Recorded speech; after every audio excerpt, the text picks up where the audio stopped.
Assalamualaikum warahmatullahi wabarakatuh. Apa yang akan terjadi ketika seorang sahabat Nabi bukan hanya gugur syahid, tapi juga mendapat kehormatan luar biasa? Allah berbicara langsung kepadanya tanpa hijab. Inilah akhir perjalanan Abdullah bin Amr bin Haram, syuhada Uhud yang kisahnya diabadikan dalam Al-Quran.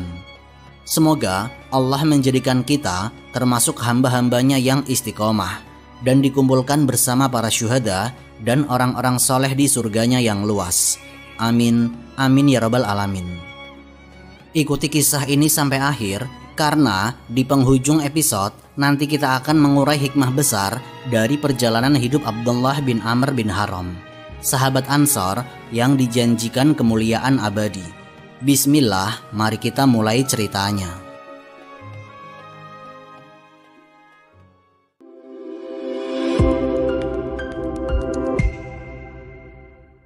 Asal-usul dan Baiat Aqobah.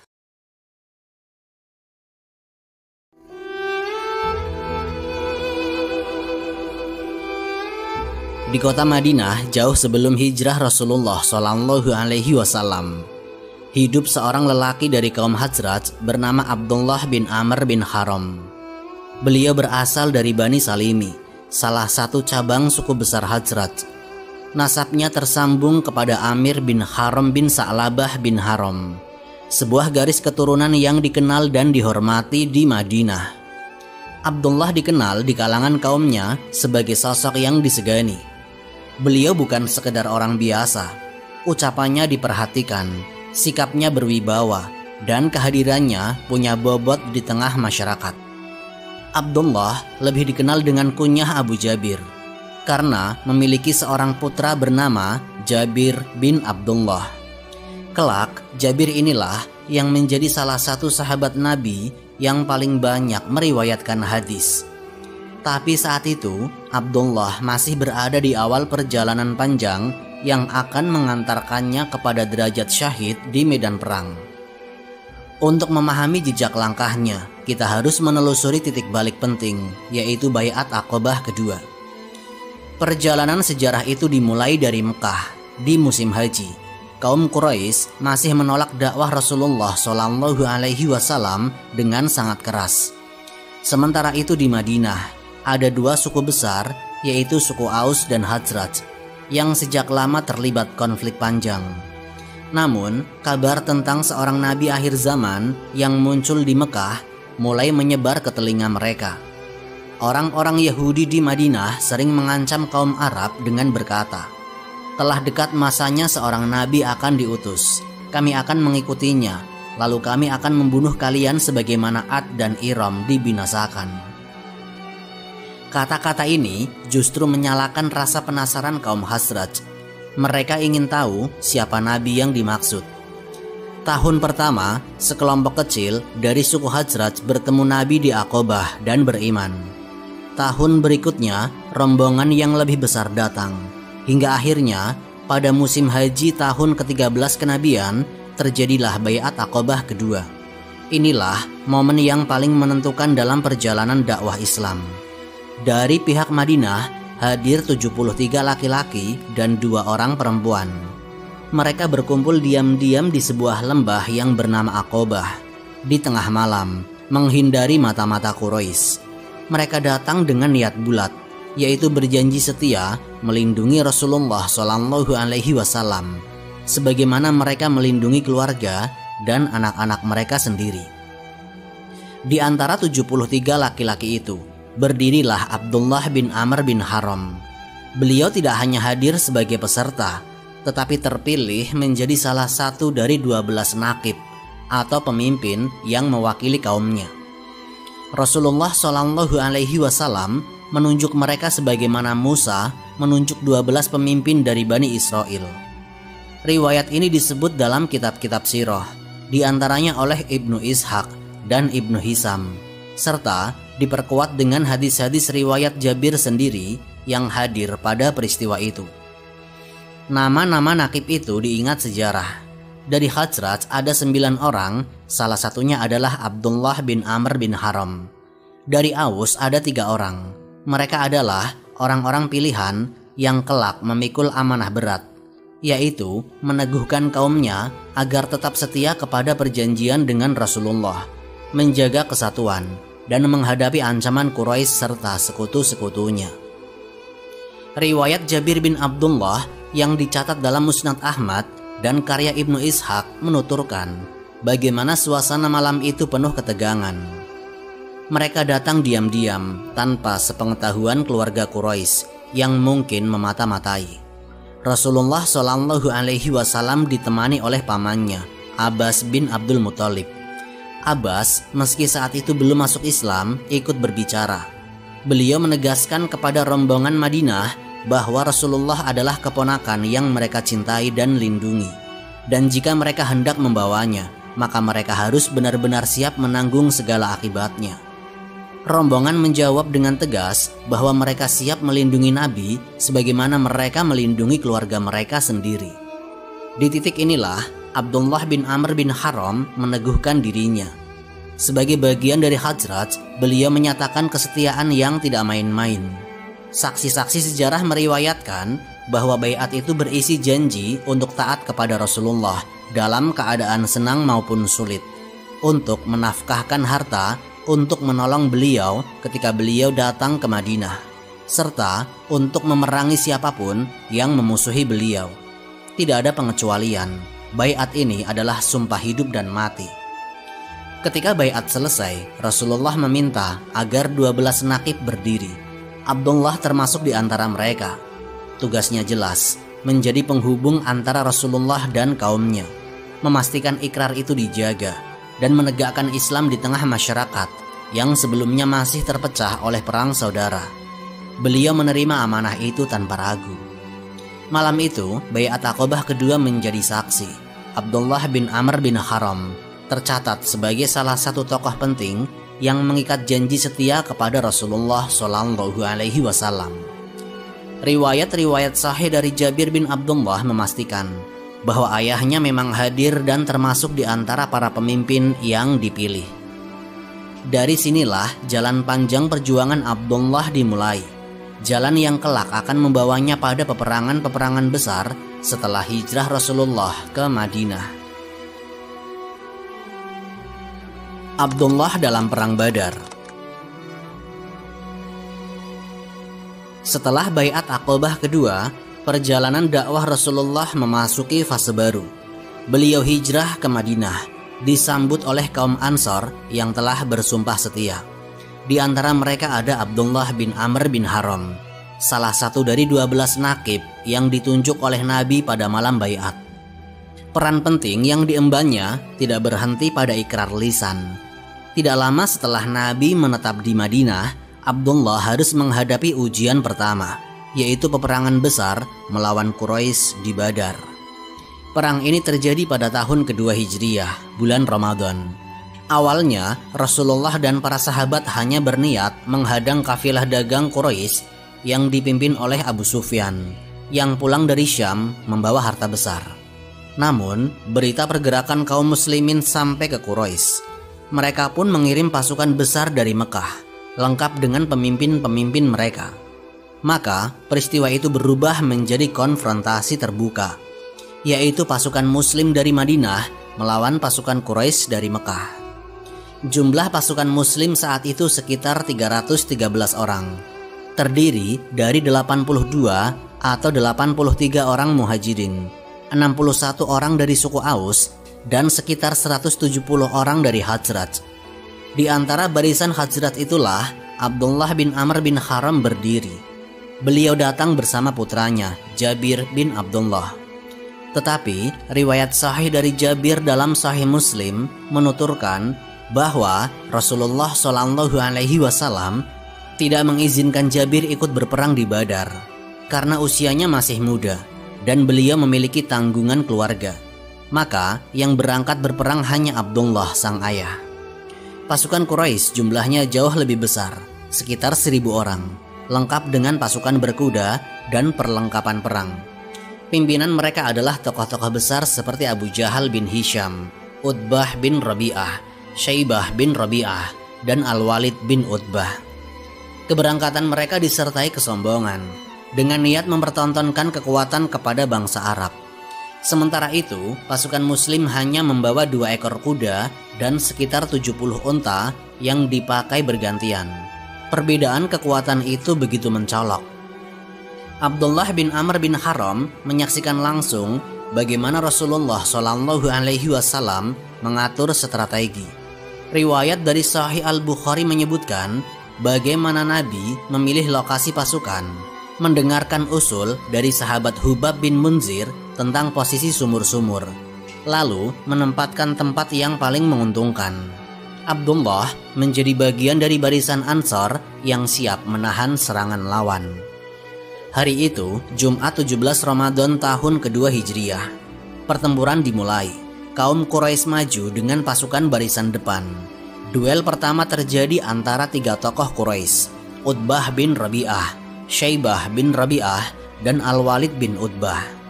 Mereka menantang 3 lawan dari kaum muslimin. Nabi menunjuk 3 sahabat Ansar untuk maju. Namun Quraisy menolak. Mereka ingin melawan tokoh sepadan dari Quraisy sendiri. Maka Nabi memanggil pamannya Hamzah bin Abdul Muthalib, Ali bin Abi Thalib, dan Ubaidah bin Al-Harits. Pertarungan sengit berakhir dengan terbunuhnya Utbah, Syaibah, dan Al-Walid. Suasana itu menjadi saksi awal kemenangan. Abdullah bin Amr bin Haram berada di antara pasukan yang menyaksikan jalannya duel tersebut. Riwayat-riwayat sejarah mencatat bagaimana semangat kaum Ansar semakin membara setelah melihat 3 pemimpin Quraisy tumbang. Mereka paham inilah saatnya membuktikan baiat mereka kepada Rasulullah Shallallahu Alaihi Wasallam. Abdullah maju bersama barisan Khazraj yang mengawal sayap pasukan. Pertempuran kemudian pecah menjadi bentrokan besar. Pedang bertemu pedang, tombak menembus perisai, debu berterbangan di udara Badar. Di tengah pertempuran itulah turun pertolongan Allah. Dalam Sahih Muslim diriwayatkan bahwa Ibnu Abbas berkata, Rasulullah bersabda pada hari Badar, ini adalah Jibril yang memegang tali kekang kudanya, di atas kuda bersenjata lengkap. Hadis lain dalam Sahih Bukhari menyebutkan Allah menurunkan 1000 malaikat sebagai bala bantuan. Abdullah bin Amr bin Haram adalah saksi hidup peristiwa itu. Beliau melihat betapa jumlah pasukan Muslim yang sedikit berhasil menundukkan lawan mereka yang jauh lebih besar. Dalam pertempuran tersebut, banyak tokoh Quraisy terbunuh. Abu Jahal, musuh besar Islam, akhirnya mati di tangan 2 pemuda Ansor, Mu'adz bin Amr bin Al-Jamuh dan Mu'awidh bin Afro. Umayyah bin Khalaf, tuan Bilal, juga terbunuh. Abdullah bin Amr bin Haram menyaksikan kejatuhan musuh-musuh besar yang selama ini menyiksa kaum muslimin di Mekah. Kemenangan di Badar bukan hanya soal militer, tetapi juga bukti nyata pertolongan Allah yang telah dijanjikan. Riwayat-riwayat tentang perang Badar banyak disampaikan oleh para sahabat yang hadir. Jabir bin Abdullah sendiri, meski tidak ikut berperang, mendengar langsung kisah ayahnya dan para sahabat lain. Dari situlah generasi setelah mereka mengenal detail Badar, jumlah pasukan, tokoh yang terbunuh, hingga turunnya ayat-ayat Al-Quran tentang kemenangan itu, seperti dalam Quran Surat Al-Anfal. Bagi Abdullah bin Amr bin Haram, perang Badar adalah pengalaman pertama menghadapi pasukan Quraisy secara terbuka sejak masuk Islam.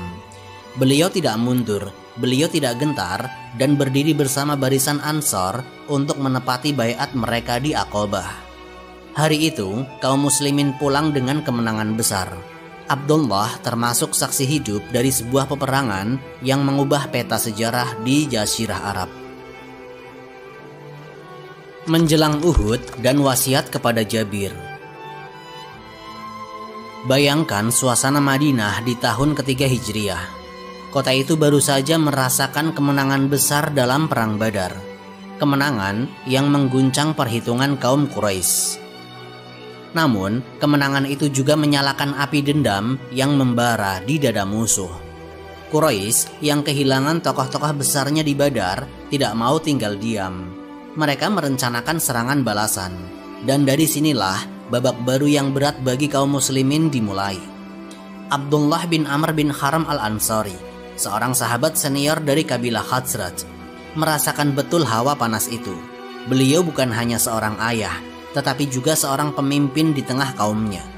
Sebagai anggota dari kalangan Ansar yang hadir sejak Baiat Aqobah, beliau tahu betul harga sebuah komitmen terhadap Rasulullah. Saat kabar persiapan Quraisy menuju Madinah sampai, Abdullah paham, perang berikutnya tidak bisa dihindari. Hari-hari menjelang perang Uhud, Madinah dipenuhi kegelisahan. Rasulullah mengumpulkan para sahabat untuk bermusyawarah. Ada yang berpendapat bertahan di dalam kota, ada pula yang mengusulkan keluar menghadapi musuh di lapangan terbuka. Suara anak-anak muda, khususnya mereka yang tidak ikut dalam perang Badar, mendominasi. Mereka ingin kesempatan menebus kehormatan, ingin mengukir jejak seperti para senior mereka. Akhirnya, Rasulullah memutuskan keluar menyongsong musuh di kaki Gunung Uhud. Bagi Abdullah bin Amr bin Haram, keputusan ini berarti satu hal, yaitu persiapan menuju syahid semakin nyata. Beliau sudah sepuh dibandingkan sebagian besar pasukan, tetapi semangatnya tidak kalah. Justru pada saat itulah beliau mulai memikirkan keluarganya. Abdullah memiliki anak-anak, dan salah satunya adalah Jabir bin Abdullah. Berbeda dengan saudara-saudaranya, Jabir belum sempat ikut dalam perang Badar. Dan kali ini pun Rasulullah meminta Jabir untuk tetap berada di Madinah, karena beliau satu-satunya anak lelaki yang harus merawat saudara-saudara perempuannya.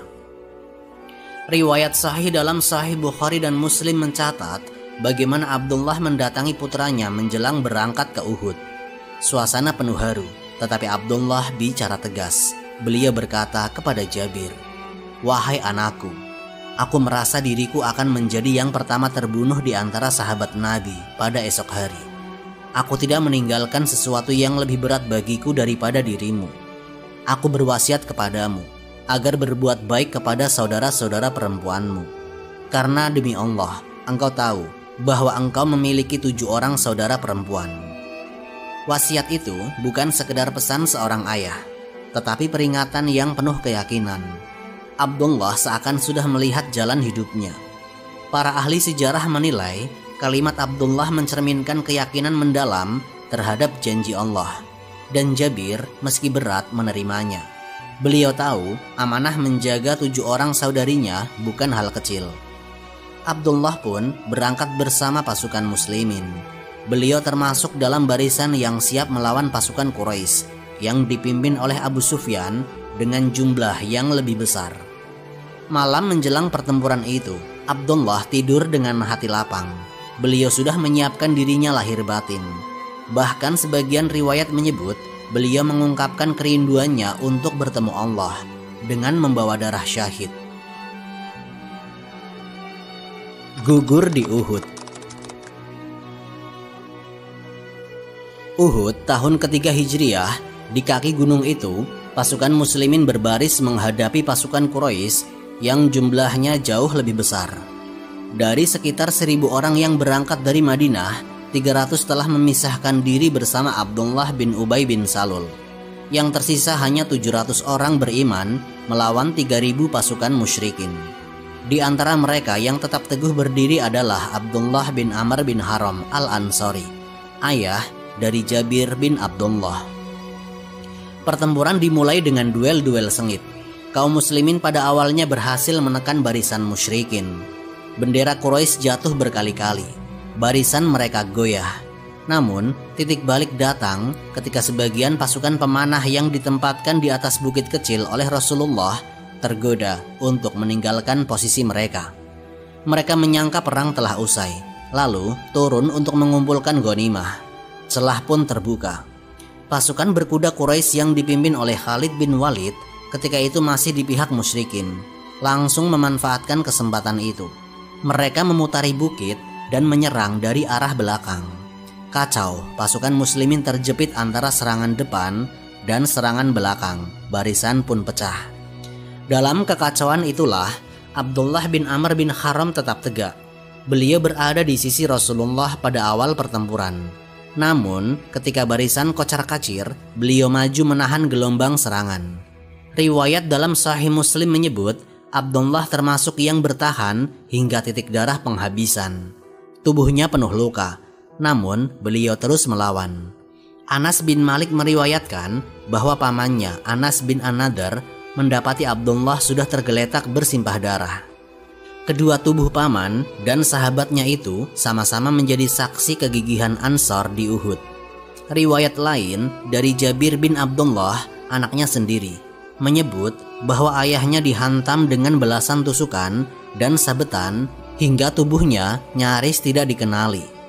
Dalam Sahih Bukhari diriwayatkan, Jabir menceritakan, "Ayahku terbunuh pada hari Uhud. Lalu aku membuka penutup tubuhnya, maka aku menangis. Orang-orang melarangku, tetapi Rasulullah tidak melarang." Rasulullah Shallallahu Alaihi Wasallam bahkan bersabda tentang Abdullah bin Amr bin Haram bahwa Allah tidak berbicara langsung kepada siapapun kecuali dari balik tabir, tetapi kepada Abdullah Allah berbicara secara langsung. Itu merupakan keutamaan yang besar yang tercatat dalam riwayat sahih. Ketika pertempuran selesai dan korban mulai diangkat, Abdullah ditemukan dalam keadaan penuh luka. Jabir yang tidak ikut serta di medan perang karena harus menjaga saudari-saudarinya mendapati ayahnya telah gugur sebagaimana wasiat yang diucapkan sehari sebelumnya. Abdullah tidak sendirian. Beliau termasuk di antara lebih dari 70 sahabat yang syahid di Uhud. Di antaranya adalah Hamzah bin Abdul Muthalib, Mus'ab bin Umair, dan para tokoh Ansar lainnya. Jenazah Abdullah dibawa untuk dimakamkan bersama sahabat-sahabatnya. Kaum muslimin menggali liang lahat dan Rasulullah memerintahkan agar para syuhada Uhud dimakamkan berpasangan dalam satu kubur. Abdullah dimakamkan bersama Amr bin Jamuh, sahabat Ansar yang juga syahid pada hari itu. Begitulah Abdullah bin Amr bin Haram, sahabat senior yang telah berwasiat kepada putranya, akhirnya menutup kehidupannya di medan Uhud. Beliau gugur dengan penuh luka di tubuhnya, meninggalkan amanah besar kepada anaknya, Jabir bin Abdullah, untuk meneruskan perjuangannya. Kronologi peristiwa di Uhud itu mengabadikan namanya sebagai salah satu syuhada besar di sisi Rasulullah Shallallahu Alaihi Wasallam. Penghiburan Rasulullah untuk Jabir. Suasana Madinah pasca perang Uhud penuh duka. Lebih dari 70 sahabat gugur, termasuk tokoh-tokoh penting kaum muslimin. Di antara keluarga yang kehilangan adalah Jabir bin Abdullah. Ayahnya Abdullah bin Amr bin Haram telah syahid sebagaimana beliau duga sebelum berangkat. Bagi Jabir, ini bukan sekedar kehilangan seorang ayah, tetapi juga ujian besar. Beliau adalah anak laki-laki satu-satunya, meninggalkan 7 saudari perempuan yang kini seluruh tanggung jawabnya berada di pundaknya. Hari-hari setelah Uhud, Jabir merasakan beban berat. Sebagai pemuda, beliau tidak hanya harus mengelola kesedihannya, tetapi juga memastikan kehidupan keluarganya tetap berjalan. Dalam keadaan itulah, Rasulullah mendatanginya untuk memberikan penghiburan dan berita gembira yang tidak dimiliki oleh siapapun selain para syuhada. Riwayat sahih dalam Sahih Bukhari dan Muslim menuturkan, Jabir berkata, "Rasulullah menemui aku seraya bersabda, 'Wahai Jabir, mengapa engkau kulihat murung?' Aku menjawab, 'Wahai Rasulullah, ayahku gugur syahid di Uhud. Ia meninggalkan keluarga besar dan utang.' Rasulullah mendengarkan keluh kesah Jabir dengan penuh perhatian. Lalu beliau bersabda dengan kalimat yang mengguncang hati setiap mukmin, 'Maukah aku beritahu kepadamu apa yang Allah lakukan terhadap ayahmu?' Jabir menjawab, 'Tentu saja, wahai Rasulullah.' Maka Nabi berkata, 'Allah tidaklah berbicara kepada seorang pun kecuali dari balik tabir, tetapi Dia menghidupkan ayahmu lalu berbicara kepadanya secara langsung. Allah berfirman, mintalah kepadaku, niscaya akan kuberi. Lalu ayahmu berkata, wahai Robku, hidupkan aku kembali agar aku bisa terbunuh lagi di jalanmu. Allah berfirman, telah aku tetapkan bahwa mereka yang mati tidak akan kembali ke dunia. Abdullah berkata, wahai Robku, sampaikan kabar tentang diriku kepada orang-orang yang tertinggal sesudahku. Maka Allah menurunkan ayat, janganlah kamu mengira bahwa orang-orang yang terbunuh di jalan Allah itu mati.